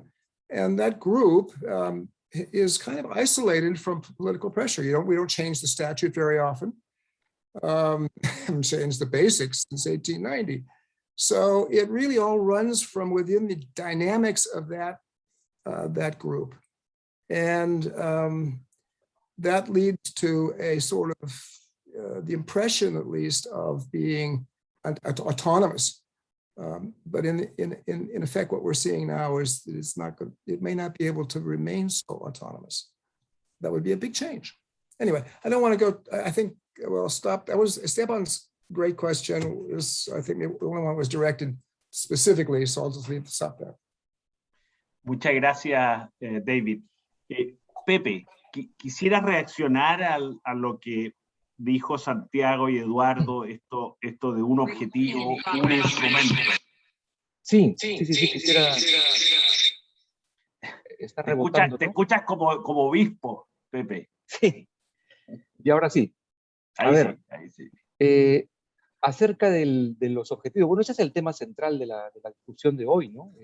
Si es un solo objetivo, fraseado en términos generales como proteger el proceso competitivo, ¿no? O si se pueden añadir otros objetivos, ¿no? Es lo que planteaba Santiago, ¿no? Y los riesgos del enfoque populista, lo de la filosofía social que planteaba Eduardo, ¿no? Obviamente la solución a los problemas de desigualdad, de no tener iguales oportunidades, no lo va a resolver solamente la política de competencia, pero no podemos desconocer el hecho de que la política de competencia tiene también un impacto distributivo, aun cuando esa no sea su principal función, ¿no? Yo no sé si podemos calificar el enfoque del Banco Mundial, por ejemplo, como un enfoque populista, por destacar esa dimensión sistémica que tiene la política de competencia, puesto que, lean ustedes el informe del 2007 del Banco Mundial, que por primera vez, ¿no? Incluye, ¿no?, en el título del trabajo por una prosperidad inclusiva, ¿no? Step ahead, creo que es, ¿no? Un paso adelante, Competition Policy for a Shared Prosperity and Inclusive Growth. Y si ustedes revisan ese texto, ahí se destaca el hecho de que la competencia tiene efectos no solamente en los consumidores, tiene efectos en los trabajadores, ¿no? Tiene efectos en los contribuyentes, tiene efectos en los productores, ¿no? Entonces, es un sistema de precios, ¿no es cierto?, que afecta a diferentes agentes económicos. Hay estudios econométricos, por ejemplo, que revelan que las empresas que distribuyen sus productos a través de canales de distribución concentrados pagan menores remuneraciones que las empresas que tienen otros canales de distribución. Bueno, el Congreso de la República de nuestro país acaba de aprobar una ley que yo no calificaría como populista, que obliga a las cadenas de supermercados a pagarles dentro de los 30 días a las pequeñas empresas que llevan sus productos para que se comercialicen a través de los supermercados. ¿Por qué? Porque acostumbraban a pagarles a los 90 días, incluso a los 120 días, lo cual les elevaba sus costos financieros. Eso podría interpretarse como en el marco de una política de competencia, prevenir, impedir, sancionar el abuso de poder de mercado, ¿no? ¿Cuáles son los resultados del proceso competitivo? Bueno, creo que, y esto lo leí en un lindo texto citado creo en el libro de David, las economías de mercado tienden a crear sus propios monstruos, ¿no? Y las sociedades democráticas tienen que aprender a construir las instituciones que gobiernen los sistemas de mercado para que efectivamente traigan consigo desarrollo. Yo ahí coincido completamente con lo afirmado con David. No estoy seguro si lo estoy interpretando bien, pero él plantea que el objetivo debe ser promover el desarrollo, reconociendo, claro está, que se deben concentrar en el proceso competitivo. Yo creo, en síntesis, y con esto termino, que deberíamos abandonar una actitud defensiva, ¿no? De inseguridad, ¿no? Simplemente planteando la pregunta, ¿qué entendemos por proceso competitivo? ¿Qué entendemos por competencia? ¿En qué terreno se da la competencia? ¿No? Tiene distintas acepciones, destaqué yo. Hay mucha riqueza en esa discusión y yo creo que es muy importante que evitemos esa visión tecnocrática, ¿no? Desfasada, que a la larga debilita la legitimidad de las instituciones de libre competencia, ¿no?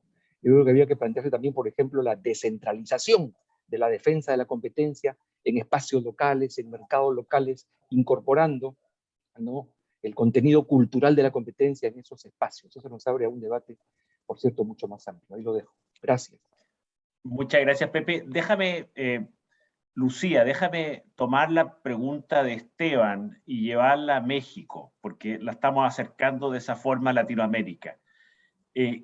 La pregunta es, en el fondo, ¿cuál es el futuro de esta discusión de ampliar los fines de la libre competencia en la aplicación concreta y práctica del derecho a competencia en México?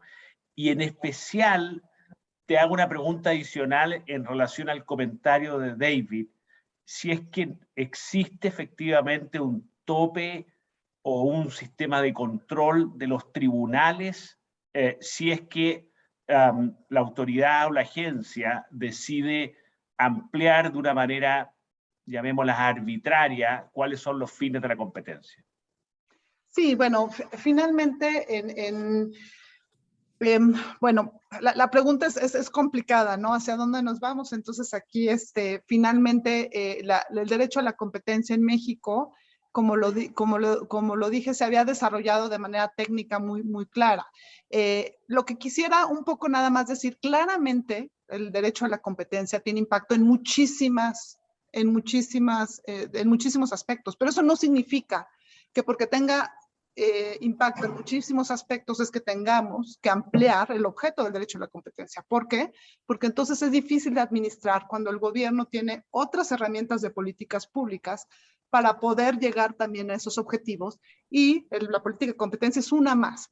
Entonces, en México yo creo que nuestra preocupación es que la autoridad de competencia se ha fortalecido, se ha dado a conocer, no hay mucho entendimiento quizás de lo técnico que es la promesa de los análisis de competencia, y lo que se buscan son para llevar y darlo a conocer promesas muy simples. Y entonces me preocupa que el hecho de incorporar otros objetivos a la política de competencia genere mucho más ese desencanto de las promesas que puede hacer la política de competencia, tratar de cargarle todos los males o todas las soluciones a la política de competencia, también va en el futuro a destruirla. Entonces, ¿hacia dónde creo que va? Yo creo que los retos de México son más que ampliar o cambiar el objetivo de competencia, es blindarlo justamente de esta presión política que tiene, justamente para evitar justamente primero que se incorporen objetivos políticos y después, pues finalmente tener sistemas de aplicación de la política de competencia más eficaces y más rápidos. Y ahí es donde voy al tema de sesgo regulatorio y costo de error. En la regulación siempre hay la posibilidad de equivocarse. En la aplicación de la política de competencia también.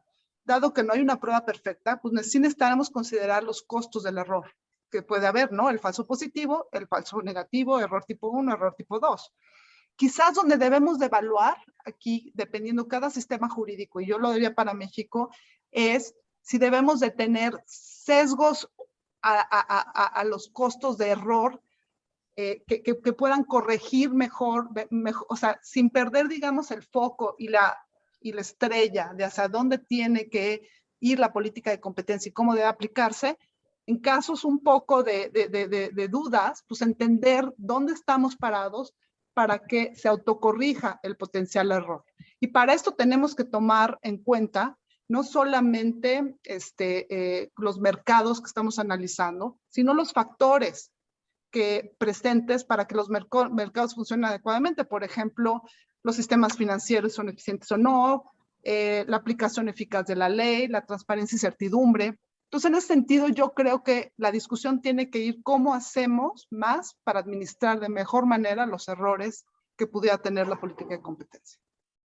Muchas gracias. Ricardo, le agradecemos su paciencia, el piso es suyo. Muchísimas gracias, Felipe. Como no tengo el castellano como mi lengua madre y lo he aprendido en la calle de Buenos Aires, creo que para David va a ser más tranquilo entenderme. O no, nunca se sabe.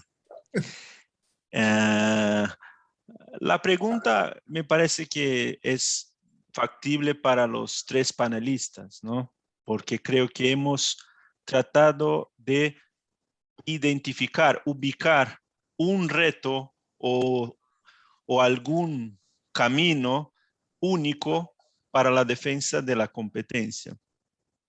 Mi pregunta a los tres es, hablamos idiomas distintos, tenemos tasas de inflación distintas, tenemos estructuras de industria distintas, tenemos geografías y mercados consumidores distintos. ¿Por qué tenemos que tener un único reto para la defensa de la competencia?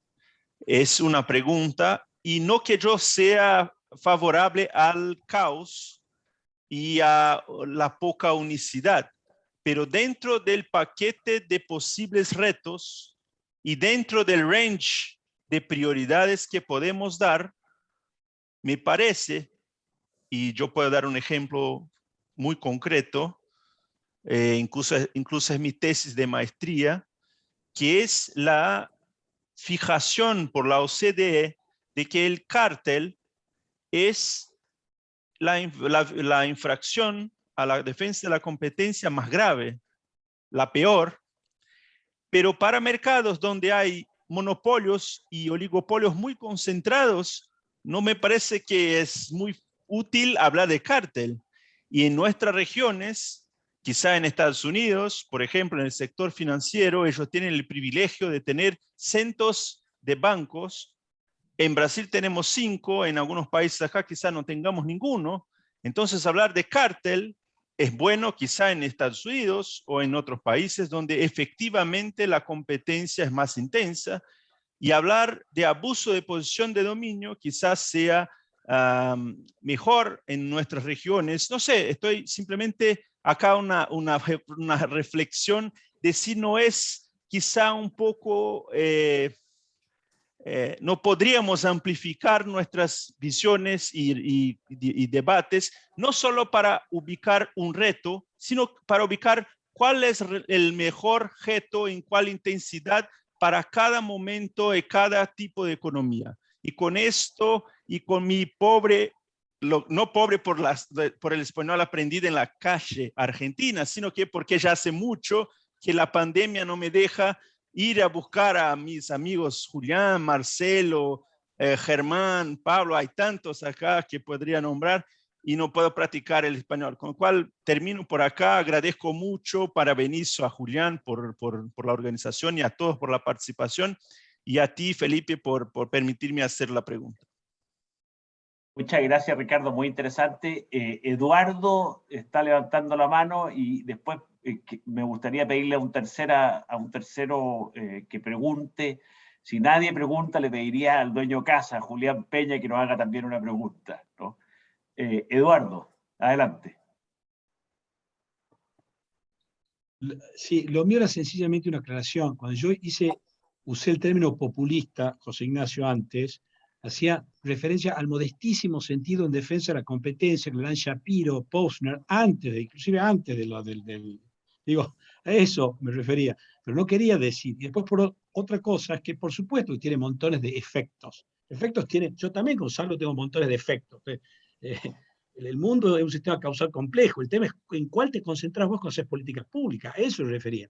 Y hay evidencia matemática, formal y enorme discusión que muestra, ya en el campo de la filosofía, dejemos el lado acoso, ¿no? Y matemático, incluso ya mostró modelos, pero si querés también en el plano discursivo, no se puede perseguir dos metas al mismo tiempo de modo consistente sin hacer una tasa de cambio. Como no se puede, tenés que poner un orden lexicográfico que terminás una meta y seguís con otra prolijamente, al estilo John Rawls, por ejemplo, en filosofía, o vos tenés que buscar un tipo de cambio, eso no se puede hacer, tener una especie de intuicionismo, como así como en la ética, el intuicionismo lleva un lío enorme donde nadie sabe qué es correcto y no se puede hacer ni siquiera discusiones sensatas. Mi miedo es que esto ocurra si de golpe yo quiero, por ejemplo, minimizar una curva de costo social de daño ambiental, por ejemplo, una cosa así, que es muy compleja, que es muy difícil en el medio de una fusión, ¿no? De un control de fusión, donde tal vez sí me interese y me debería importar los resultados. Acá estoy dando un ejemplo muy claro, ¿no? ¿Cuáles son los resultados para los consumidores? ¿No? Eso quiere decir, en ese modesto sentido estaba hablando, no en populismo como una cosa así, ¿no? Política. Perfecto. Gracias. Perfecto. Y perdón por la doble participación. Mire, ahí Claudio se anota. Claudio Lizana, vamos, por Chile. Está sin sonido. Perdón, gracias Felipe. Mira, respecto a esto, a esta cosa que está de moda de expandir el interés, el objeto de la ley de libre competencia para cubrir otras áreas, me parece que lo que están tratando, a lo mejor he hecho una mala lectura de Kant, Lina, pero me parece que ellos no proponen una ampliación de los objetos, sino volver al origen del objeto inicial de Sherman Act, que era evitar la concentración del poder económico afectando la democracia. Entonces es como una reinterpretación, me parece, de lo que originalmente el legislador americano contempló. Y esto me lleva a una cosa más práctica. Si esa reinterpretación del origen de estas normas puede llevar, y hago la pregunta a David y a los demás panelistas, puede llevar a un activismo de las agencias de competencia para querer desarmar grandes conglomerados, grandes compañías, como se hizo con las Baby Bells, con las empresas de telecomunicaciones, dado el tamaño y significancia que estas compañías, grandes conglomerados, pueden tener en un mercado, en un país concreto, y su rol político, porque el rol económico es inevitable que el poder económico atrae un poder político. Quiero dejar esa la pregunta planteada. Muchas gracias. Muchas gracias, Claudio. Yo creo que es primera vez que a un chileno se le entiende en un 100% en la región, ¿no? Así que es un esfuerzo sobrehumano, digamos. Sonaba un poco robótico, pero se entendía, ¿no? Así que muy agradecido. David, a ver, tenemos lo de Ricardo, ¿no es cierto? Que, claro, que quiere tener, por así decirlo, una mirada más flexible o más plástica. Yo tengo una derivada de esa pregunta de Ricardo, es si tú crees que de alguna forma esta versión tipo Chicago de los fines influyó y ha influido en tan pocos casos de monopolización en Estados Unidos, ¿no? O de abuso de posición dominante, como se dice en terminología europea. Después tenemos la pregunta de Eduardo, o el comentario de Eduardo sobre cómo operativizar cuando tienes varios fines, cómo los pesas. Y yo creo que debe ser un gran problema para una autoridad de una agencia, ¿no? Cuando tiene muchos fines determinados y tiene que saber cómo pesarlos, ¿no? Y después el comentario de Claudio sobre el alcance de lo que hizo Lina Khan, ¿no? Que en el fondo rebatió un poco el argumento de Bork, ¿no? De los 70, que trató de alguna forma, torcer la verdadera historia de la ley de la Sherman Act, pero la consecuencia respecto al activismo. Entonces, dejo esos temas, los traté de procesar aún más, o sintetizar, quizás me equivoqué, pero dejo esos temas para los tres exponentes y tomen lo que quieran, digamos, de esos tres temas. Si quieres, partimos con David. Well, wonderful questions and comments, enormously valuable. As far as Ricardo's point, I couldn't agree more. I've been actually writing and talking about this for a little longer than I suppose I should remember, but I've always taken the position that if you go across the border of, you leave the United States situation, you have to be thinking about the varieties of situations, the variety of factors that Ricardo mentioned. And one of the things that's always obvious is if you've got a legal mechanism that largely leaves concentration of big firms to its own development and allows abuses because it's hard to get at them economically, then you are you're favoring. It looks like you're favoring big firms. If you go to most other places, and this goes to the point I was making earlier about where you are in the whole thing.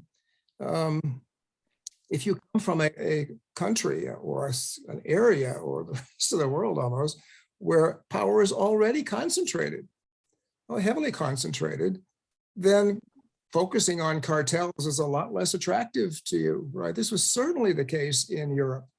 It has been. So when everything started to develop in the 50s and 60s and 70s in Europe, there was tremendous resistance to bringing these things into, saying you're going to focus on the abuses of power, but that was where all the problems were. The problems were from the biggest companies for the most part, not entirely, of course, but largely. So yeah, I couldn't agree more. You have to be flexible. And the way I tried to set this up, the framework was to say, yeah, you got trade-offs. And if you're going to make decisions, you have to think about all the factors. Now, we couldn't talk about all of the factors, but certainly the point of legal development. Do you go to Africa and say to an African competition authority, you're supposed to pay attention only to consumers? And their concern is producers. Their concern is making sure the producers stay alive. The producers are able to compete with the Europeans or Japanese or whoever. So it's a very different perspective. And I think if you ignore that, competition law becomes something of it becomes a little less useful than it could be, let's put it that way. Yeah, so let's just, I know we don't have a lot of time here. So the great question. So as to Claudio's point about the Sherman Act and returning to the concept of the Sherman Act, I think some people might view it that way. It's not framed that way in discussions usually, but it's certainly part of the picture, right? There's been, ever since Bork's article, back 30, 40 years ago now, this has been a constant theme, right? Was Bork right? Was it all about consumers? Well, if you look historically and you try to find support for that, you might have some issues, but that's the argument, right? And so it's do you see that as one thing or see it as something else? Certainly at the time, it looked like it was antitrust for a good reason. It was called antitrust because it was against the trusts. It was trying to control the power of the big trusts at the time. So there is a sense in which it does go back that far, and you can find other points of time in the United States where it looks like we should be paying much more attention to the democratic elements. In fact, prior to the 1970s, when we went to the consumer welfare standard, that was pretty much the given, right? That you were trying to develop the democracy and all the things that are supposed to go with it, and which some people think didn't necessarily get treated properly. And then the question about what do you do if you have sort of too many goals? Tremendous question. I don't know anyone has a good answer to that one. I don't know what you say, but I would emphasize, I guess, the point. So if you look at I'm going to take Germany now, right? So many of you may not have paid any attention to the pre-2004 situation in Europe, but that I paid a lot of attention to. And in Germany, so the whole notion was, you've had a terrible time in the first half of the 20th century, made horrible mistakes, and we're trying to find a better way to make life work. You had communism as a threat in the early 1950s. You had tremendous concentrations of power, and the notion was, let's find a way of doing competition law, protecting competition law from too much government and from too much big power. That was sort of the notion that set up this whole development.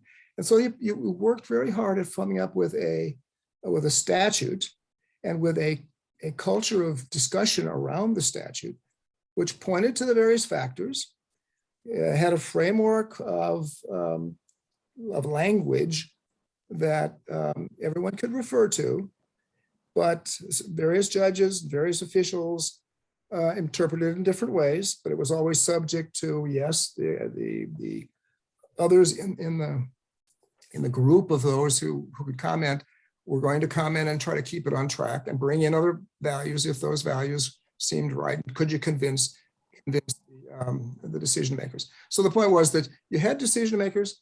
They did have to make choices among various things, but there was a framework for doing that. And if you look at well, first of all, if you talk to the people, even today, there's this huge issue, but back in 1990s somewhere, and says, this system working? And it was, well, yeah, the statute's there. We interpret it. We try to deal with it in varied ways, depending on situations. Is it getting out of hand? Is it chaotic? Chaotic? No, of course not. It's got a statute. It's got a framework, and we all control each other. We're part of this arrangement. So it's the points that have been made have been excellent because they point out some of these kinds of factors that have to be taken into consideration if you're going to make good decisions in this area. And that was, I think, the whole objective of the discussion, which I think has been, for me personally, marvelous. Muchas gracias, David. No sé si Pepe o Lucía quieren hacer algún comentario sobre estas tres preguntas. Muy telegráficamente, porque sé que el tiempo nos gana, sobre la pregunta de Ricardo, ¿no? Que me pareció muy buena. Creo que todos le entendimos en su buen castellano. ¿Por qué tenemos que tener una única política de competencia, un solo objetivo, ¿no? Yo creo que parte de la dificultad de entender los objetivos de la política de competencia tiene que ver con la dificultad de entender el concepto de mercado, ¿no? Yo les comentaba hace un rato que en su formulación inicial, la legislación peruana establece que el objetivo es proteger al mercado, ¿no? ¿Qué significa el mercado? O sea, yo sugeriría, si tuvieran el tiempo de leer este texto de Mariana Mazzucato y Jacobs, ¿no? Que ellos sostienen que no ayuda a entender a los mercados como entidades abstractas preexistentes a las cuales ingresan las empresas o de las cuales salen y se supone que una vez dentro se comporten de determinada manera, ¿no? Y sostiene que los mercados son mejor entendidos como outcomes en inglés, ¿no? Como resultados de interacciones entre agentes privados, a veces públicos e instituciones, y dadas ciertas reglas, ¿no? El concepto incluso de falla de mercado es un concepto bien extraño, ¿no? Porque pensamos en la falla del mercado en relación al modelo del capitalismo utópico de los mercados competitivos, que en realidad no existe en la realidad, quizás solamente en algunos casos excepcionales de la panadería, ¿no? Entonces, esa mirada más histórica e institucional de los mercados creo que ayudaría mucho a disipar las confusiones y a entender mucho mejor los conflictos que hoy enfrentamos. ¿Cómo operativizar cuando existen varios fines? Yo creo que es inevitable, ¿no?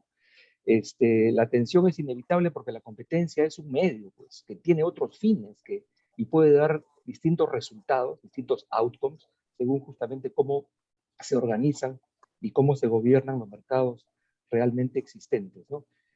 Recuerdo que uno de los textos de David, ¿no? Cuando se formula la política de competencia en Alemania, ¿no? Se diagnostica el fracaso que viene de la República de Weimar. El núcleo del problema era la incapacidad del sistema legal para prevenir la creación y el mal uso del poder económico privado, ¿no? Y cómo los ordoliberales redefinieron la tradición del liberalismo económico y al hacerlo lo resucitaron, ¿cierto? Entonces, esa comprensión más sistémica de la competencia me parece fundamental. En el Perú no hemos logrado prevenir la creación de monopolios. Recién hemos aprobado la ley de fusiones este año, 100 años después de la legislación sobre fusiones en otros países. Quizá podríamos prevenir el mal uso del poder económico privado. Ahora es muy difícil hacerlo, naturalmente, dado que la economía peruana también creó pues, su propio monstruo, ¿no? De hecho, hemos tenido la puerta giratoria en su esplendor en nuestro país, ¿no? Todos los ministros de Economía se opusieron sistemáticamente al control de las fusiones en el Perú, ¿no? Y claro, después de dejar el cargo de ministros, pasaban a convertirse en CEOs de los principales conglomerados económicos, ¿no? Yo he revisado las memorias de la Agencia de Competencia en mi país y he encontrado como miembros del Tribunal de Competencia a los directores de las empresas cerveceras, que cada vez eran menos porque se estaban fusionando, y claro, se oponían a la adopción de una norma que justamente prevenga la creación del poder económico privado, ¿no? En fin, ya no hay marcha atrás, así que lo que nos toca pues es fortalecer la institucionalidad de competencia y efectivamente coincido con eso, priorizar pues las sanciones al abuso del poder económico privado. Bien, ahí lo dejo. Muchas gracias, Pepe. Lucía. Pues estamos ya, está ya sobre el tiempo, pero bueno, pues muchas gracias. Muy interesante todas las preguntas. Realmente yo nada más quiero destacar dos puntos fundamentales. Uno, bueno, pues sí, efectivamente, yo creo que cada país es diferente, cada jurisdicción tiene condiciones diferentes y por eso yo hablaba un poco de los costos de los errores y habría que entender cómo manejamos los costos de los errores regulatorios. De hecho, el propio Shapiro propone la creación de algunas presunciones, ¿no? Que tienen que ver con ese sesgo, puede ser una manera de verlo. Y lo único que sí es que al final del día sí requerimos una coherencia global, ¿no? Veamos sobre todo en el tema de discusión que se está teniendo de las grandes plataformas. Las grandes plataformas, muchas son globales. Entonces, digamos, esta dispersión también de criterios, pues a la larga, pues va a tener un problema de coherencia y predictibilidad, ¿no? Pero sí hay fenómenos que son locales y pues claramente cada jurisdicción tendrá que tomar, digamos, las provisiones regulatorias que requiera para que atienda las circunstancias específicas de su país. Y finalmente, pues definitivamente el fortalecer y arropar a las instituciones, el diseño institucional importa justamente para proteger el objeto, si no, pues se vuelve totalmente un objeto totalmente político, independientemente de lo que pongamos en la ley. Súper. Tania, tenemos unos minutos, un par de minutos. Adelante. Sí. Bueno, muchas gracias. Saludo a todos los colegas, a mis amigos que se encuentran en la sala. Un distinguido saludo también al profesor Herbert. Y bueno, solamente quería contribuir justamente en el plano de la institucionalidad, porque creo que sería buenísimo también considerar que en algunas jurisdicciones, incluso dentro del ámbito comunitario europeo, como es en Alemania, tienen una perspectiva adicional para poder abordar aspectos de concentraciones de empresas. Se denomina el Ministererlaubnis, que es la autorización ministerial por parte del ministro de Economía, un poco para poder distinguir y transparentar el procedimiento de aprobación, primero de evaluación y de confirmación de una concentración. Pero esto se da en el caso precisamente excepcional. Eso quiere decir que una vez que sea la autoridad, el Bundeskartellamt ha denegado la autorización, digamos, no ha autorizado la concentración, en ese supuesto es posible que las empresas puedan solicitar al ministro de Economía la autorización. Esto bajo consideraciones que establece la ley, hay varios requisitos, y que han sido muy pocos casos. Sin embargo, esto, desde el punto de vista institucional, propone también un grado de distinción de los objetivos de política de competencia, es decir, no están concentrados en una sola instancia, precisamente debido a las funciones y digamos, funciones, facultades, potestades administrativas diferenciadas en una misma jurisdicción. Y como repito, incluso llama la atención porque la tendencia a partir del año 2004, precisamente con el nuevo reglamento de concentraciones en la Unión Europea, que entra el 1 de mayo del 2004, el 139-2004, pone en manifiesto una necesidad de convergencia normativa y de aplicación de estándares, ¿no? Sin embargo, hay jurisdicciones que aún mantienen una particular y excepcional, digamos, evaluación para algunos casos. De todas maneras, lo dejo ahí para la reflexión. Yo sé que ya estamos a punto de cerrar, pero quería contribuir con este último punto digamos, de reflexión al caso. Muchas gracias a todos. Perfecto, muchas gracias, Tania. Déjeme hacer la última pregunta. En el libro, que es muy interesante el libro, porque el libro de David es una mirada muy general. Él hace en el capítulo especial que tiene sobre fines del derecho a competencia, hace una distinción entre fines declarados, le llama stated goals, y fines no declarados, unstated goals. Yo le quisiera preguntar a David que nos explique un poco esta diferencia y que por favor nos explique con más detalle qué significa unstated goals. I had that was I know that this is a little bit of an unusual way to put it. I had great sort of difficulty trying to figure out how to put that.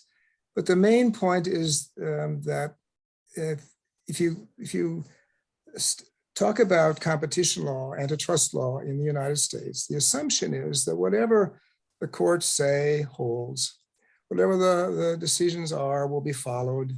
They might be contested, but they'll be followed as long as they're valid. There's a nice system in place. It's all going the way it's supposed to go. And the minute you get out of the United States and you go to some other countries, you find that, well, yeah, it says that, but well, nobody's ever really going to follow it. And you know, let's make an assumption. I'm a country that doesn't have a lot of power in the world. And the competition authority is there, and the officials say we would like to do what's popular globally.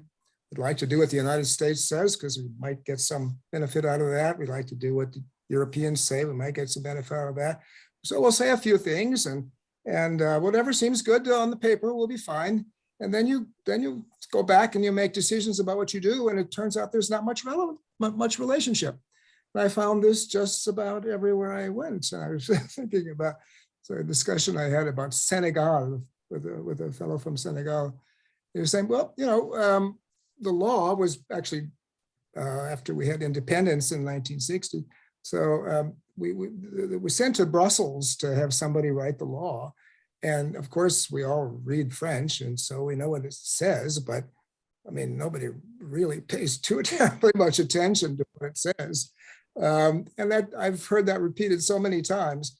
And so I tried to figure out some way to put that. So these are goals that the decision makers have to deal with on a daily basis. And I'm sure maybe everybody here knows that, but Felipe, I'm sure you've encountered that, where people say, well, yeah, you know, that might be what it's supposed to be, but I mean, I'm a practical decision maker, and I have my own goals. I have to make sure my agency works properly. I have to get funding from the government. I have to appease the political party. And those, what I'm referring to in unstated goals are those things that fall within that group of incentives. It's not stated, but it's often very real. And I couldn't figure out a better way to say it. I hope somebody will have a better way to describe it. But I think that tries to capture the category. And it's, you know, it's not, it sounds a little bit pejorative when I put it that way, but it really isn't, right? So you've got, yes, the world would be wonderful if law worked perfectly and everybody followed all the rules all the time. But that's, of course, not the world we live in.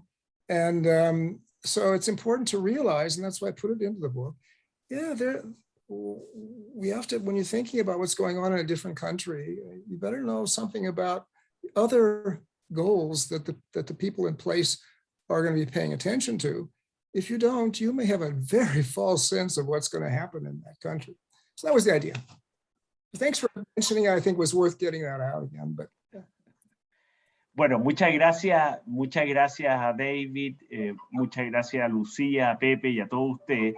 Y le paso la palabra a Julián, ¿no? Nuestro guía espiritual en Foro Competencia, ¿no? Bueno, muchas gracias, Felipe. Realmente ha sido un lujo el debate. Muchas gracias a ti por moderarlo, a David por la presentación, a Pepe, a Lucía. Yo creo que ha quedado claro que el tema tiene mucha tela para cortar y bueno, seguiremos analizando esto. Y yo creo que la perspectiva que ha surgido también a raíz de la realidad latinoamericana también es muy valioso que no necesariamente importar los problemas, sino también buscar una adaptación a lo que es la realidad nuestra, que es bastante más similar entre cada uno de los países de lo que suponemos, y estos tipos de eventos te permiten darte cuenta que aunque parezcamos raros cada uno, quizás somos raros todos, y eso hace que ayuda a solucionar parte de los problemas, o aspirar a buscar eso. Así que bueno, después por concluido el coloquio, les agradezco nuevamente. Este mes tenemos coloquio, pero también tenemos el desayuno mensual. Los invito para el 23 de noviembre, quien va a hablar sobre un tema similar, digamos, es uno de los puntos que mencionó David, es Eleanor Fox, va a hablar sobre el tema de la relación de competencia y el gap de inequidad. Así que espero que puedan estar todos. Es jueves, perdón, el 23 de noviembre a las 10 horas de Argentina. Sin más, les agradezco y quedamos en contacto. Chao, hasta luego. Chao, muchas Chao. gracias. Gracias. Saludos a todos. Chao, muchas gracias. Gracias. Muchas gracias. Chau, chau. Saludos a Saludos para todos. todos. Muchas gracias. Chao. Esa foto